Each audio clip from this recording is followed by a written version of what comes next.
Astaghfirullah. Alhamdulillah wassalatu wassalamu ala Rasulillah wa ala alihi wa sahbihi wa mawalah wa la hawla wa la quwata illa billahi wa ba'du.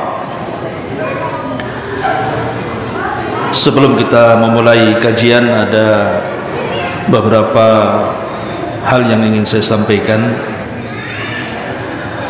Alhamdulillah, Yayasan Nidaul Ilmi insyaallah tahun ini akan membuat pendidikan, dan insyaallah akan dibuka di sini tahfidz Al-Quran, tetapi dibatasi hanya 20 orang saja. Insyaallah tidak dipungut biaya kecuali mungkin SPP saja. Kemudian yang kedua juga, kita juga akan membuka kelas juga setingkat SMP dan SMA full day, dan kita batasi muridnya hanya 30 saja, khusus ikhwan untuk tahun ini. Mudah-mudahan tahun depan mungkin bisa buka untuk akhwat. Jadi kalau ada yang berminat untuk menyekolahkan anaknya di sini, maka insyaallah di sini ada panitia nanti yang akan mengurusnya. Kemudian biasa kajian setiap Ramadan kita mengkaji tafsir, dan insyaallah kita mulai besok kajian tafsir kita. Adapun malam ini sekedar nasihat saja tentang nikmat Allah Subhanahu wa taala yang Allah anugerahkan kepada kita di bulan Ramadan ini. Ma'asyiral muslimin yang dimuliakan Allah Subhanahu wa taala, apa saja nikmat Allah Subhanahu wa taala yang Allah anugerahkan kepada kita di bulan Ramadan? Yang pertama, Ramadan wan nasr. Ramadan dan pertolongan Allah Subhanahu wa taala. Kita tahu bahwa setiap kita, saya, Anda ataupun siapapun pasti memiliki musuh, dan musuh kita ada 3. Pertama, hawa nafsu. Allah Subhanahu wa taala mengatakan, wa inna nafsala ammaratun bisu, bahwa ada dalam jiwa kita ini hawa nafsu yang selalu mendorong untuk memerintahkan kepada keburukan, dan itu musuh utama. Musuh paling berat adalah hawa nafsu. Yang kedua, syaitan. Karena Allah Subhanahu wa taala yang mengatakan, inna syaitana lakum aduwwum mubin. Syaitan itu bagi kalian musuh yang nyata. Kemudian yang ketiga, orang-orang kafir. Orang-orang kafir yang memerangi Islam, atau disebut dengan kafir harbi, seperti orang-orang Israel yang memerangi Palestina. Itu musuh kita. Lah, di bulan Ramadan musuh-musuh ini bisa kita kalahkan. Pertama, syahwat. Syahwat ini bisa kita kalahkan di bulan Ramadan dengan cara apa? Dengan cara berpuasa. Karena Al-Imam Ibnul Qayyim rahimahullahu ta'ala mengatakan, pangkal syahwat itu pertama kemaluan, yang kedua lisan, fudulul kalam, banyak bicara, kemudian yang ketiga perut, fudulut ta'am wasyarab, banyak makan, banyak minum, kemudian mukhalatutun nas, banyak bergaul, bercanda, dan begitu seterusnya. Inilah pokok pangkal syahwat. Lah, puasa itu bisa mengerem empat-empatnya, karena orang berpuasa tidak mungkin melakukan hubungan suami istri. Orang yang berpuasa malas bicara. Orang yang berpuasa tidak mungkin makan dan minum. Bahkan orang berpuasa malas untuk bergaul, apalagi siang-siang diajak jalan, malas. Bagus ngase di rumah kan itu. Artinya bahwa syahwat bisa ditekan. Kemudian yang kedua, syaitan. Jelas di bulan Ramadan Nabi SAW mengatakan, idza ja'akum Ramadan futihat abwabul jannah wa ghulliqat abwabun niran wa suffidati syayatin. Apabila datang bulan Ramadan, pintu-pintu sorga dibuka, pintu-pintu neraka ditutup, dan setan-setan terikat. Dalam riwayat maradatus syayatin, setan-setan yang jahat. Logika ikhwan, kalau antum melawan, antum mamanya berkelahi, musuh antum yang satu terikat, yang satu tak terikat, kira-kira mukulnya enak yang mana? Ini yang satu terikat di tiang, yang satu pula lepas tak terikat. Kira-kira kalau kelahi ini enak yang mana mukulnya? Ya enak yang terikat lah kan gitu. Dia nggak bisa apa-apa. Mukulnya enak, dia terikat. Itu logika saja. Artinya bahwa dengan sendirinya setan itu melemah di bulan Ramadan. Apalagi Ramadan itu syahrul Quran, bulannya Al-Quran, dan setan paling tidak suka dengan Al-Quran. Lihat hadis Nabi SAW mengatakan, barang siapa yang membaca surah Al-Baqarah di rumahnya, maka setan akan lari. Dalam riwayat 3 hari. Ada yang melemahkan riwayat ini, tetapi intinya setan takut dengan Al-Quran. Artinya kita bisa mengalahkan syaitan. Adapun orang-orang kafir, ma'ruf dalam sejarah. Allah Subhanahu wa taala berfirman, "Idza jaa nasrullahi wal fath." Apabila datang nasrullah, pertolongan Allah. Ahli tafsir mengatakan maksudnya fil badri wal khaybar. Pertolongan Allah di sini artinya di perang Badar dan perang Khaybar. Adapun wal fath maksudnya Fathu Makkah. Ulama sejarah, kalau antum membaca sejarah, kita tahu bahwa perang Badar terjadi di bulan Ramadan. Tanggal 17 Ramadan, perang Badar itu meletus. Dan Allah menangkan, walaupun ketika itu jumlahnya hanya 314 orang melawan 1000 lebih kaum musyrikin. Kemudian saat Fathu Mekah juga terjadi di bulan Ramadan. Dan peperangan-peperangan umumnya terjadi di bulan Ramadan. Di zaman itu dimenangkan Allah Azza wa Jalla. Artinya di sini nikmat Allah Azza wa Jalla, di antara nikmat yang besar adalah Ar-Ramadan wan Nasr. Ramadan dan turunnya pertolongan Allah Azza wa Jalla. Ini yang pertama. Yang kedua, Ar-Ramadan wasyifa. Ramadan dan kesehatan, kesembuhan. Banyak ibadah-ibadah di bulan Ramadan itu membawa kesehatan badan kepada kita. Yang pertama, puasa.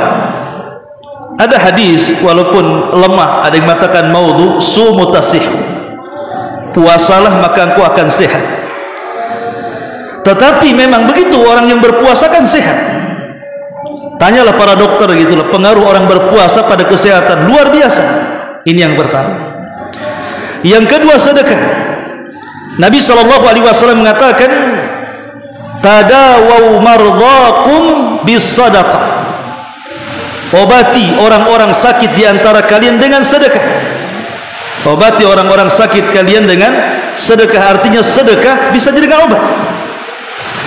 Kemudian yang ketiga, saat iftar kita disunnahkan untuk memakan rutab, untuk memakan tamr, kurma. Dan kurma juga bagian daripada kesehatan. Nabi SAW mengatakan, siapa yang memakan kurma ajwa di pagi hari 7 butir, maka dia tidak akan terkena sihir ataupun racun sampai sore hari. Al-Imam Ibn Utsaimin rahimahullahu ta'ala mengatakan, apakah harus kurma ajwa, kurma Madinah, ataukah semua kurma bisa? Maka dia mengatakan semua kurma masuk pada hadis itu, walaupun yang paling afdal adalah kurma Madinah. Tapi semua kurma masuk pada hadis ini. Siapapun yang memakan 7 butir kurma dan diniatkan untuk menghindari sihir dan racun, maka kurma itu akan berfaedah. Lihat bagaimana puasa menjadi obat, sedekah menjadi obat, kemudian saat iftar memakan kurma juga menjadi obat, qiyamul lail juga obat. Ini nikmat dari Allah Subhanahu wa taala, bahwa Ar-Ramadan wasyifa. Ramadan itu terkandung penyembuhan kepada badan manusia. Ini yang kedua. Yang ketiga, Ramadan wal khawatim. Ramadan wal khawatim. Apa arti khawatim? Dalam hadis Nabi SAW, Rasul mengatakan apa? Innal a'mal bi khawatimiha. amal itu ditentukan akhirnya. Kalau kita bagi Ramadan menjadi 3, ada 10 awal Ramadan, ada 10 tengah Ramadan, ada 10 akhir Ramadan. Yang paling afdal adalah bukan awalnya, bukan tengahnya, tapi akhirnya. Kenapa demikian? Karena di akhir Ramadan ada Lailatul Qadar. Makanya kemudian di sini ada faedah bahwa Ramadan wal khawatim. Ramadan itu ditentukan akhirnya dan amal itu ditentukan akhirnya. Amal itu ditentukan akhirnya. Sama dengan umur manusia. Ada masa kecil, masa bayi sampai remaja. Kemudian masa dewasa, kemudian masa tua. Ada yang mengatakan bahwa masa tua itu ditentukan di usia 40 tahun. Karena Allah Subhanahu wa taala mengatakan, hatta idza balagu ashuddahu wa balagu arba'ina sana. Ketika Allah Subhanahu wa taala berfirman sampai ketika usianya 40 tahun. Ulama tafsir mengatakan bahwa usia 40 tahun itu penentu berkahnya umur. Yang Nabi SAW katakan, khairukum man tala umruhu wa hasuna amaluhu. Sebaik-baik kalian adalah orang yang panjang umurnya dan baik amalnya. Dan itu ditentukan di usia 40 tahun. Karena 40 tahun ini kalau Allah berikan taufik, maka dia akan mendapatkan taufik seterusnya. Tapi kalau Allah tidak berikan taufik di usia 40 tahun, maka akan sulit mendapatkan taufik dari Allah Subhanahu wa taala. Karena amal itu ditentukan akhirnya. Dan ini nikmat dari Allah Subhanahu wa taala. Ramadan wal khawatim. Ramadan dan akhir sebuah amal. Ini yang ketiga. Yang keempat, Ramadan wal maghfirah. Ramadan dan ampunan dosa. Semua ibadah, hampir semua ibadah vital di bulan Ramadan, ikhwan, baik tarawihnya, baik puasanya, baik menghidupkan malam Lailatul Qadarnya, itu terfokus kepada ampunan dosa.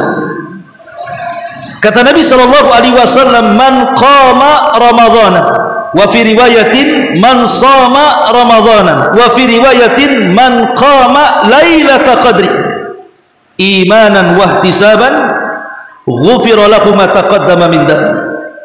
Barang siapa yang tegak salat tarawih, dalam riwayat barang siapa yang berpuasa, dalam riwayat barang siapa yang menghidupkan malam Lailatul Qadar penuh iman dan mengharap ampunan Allah dan pahala Allah Subhanahu wa taala, ghufira lahu ma taqaddama min dhanbi. Allah akan ampuni dosa-dosanya. Subhanallah. Ya. Makanya di sini salah satu nikmat Allah Subhanahu wa taala adalah Ramadan, bulan ampunan. Karena hampir semua ibadah di bulan Ramadan itu pahalanya ampunan. Maka ini kesempatan kita untuk merontokkan dan menggugurkan dosa di bulan Ramadan. Dan yang terakhir karena waktu juga, Ramadan wastijabati doa. Ramadan dan dikabulkannya doa. Ketika kita bicara soal doa, maka ada ayat yang mengatakan, idza sa'alaka ibadi anni fa inni qarib ujibu da'watad da'i idza da'an falyastajibu li wal yu'minu bila'allahum yarshudun. Ayat ini letaknya di mana? Ayat ini letaknya terselip di ayat-ayat Ramadan. Awalnya ayat ini syahru Ramadan alladzi unzila fihi al-Qur'an.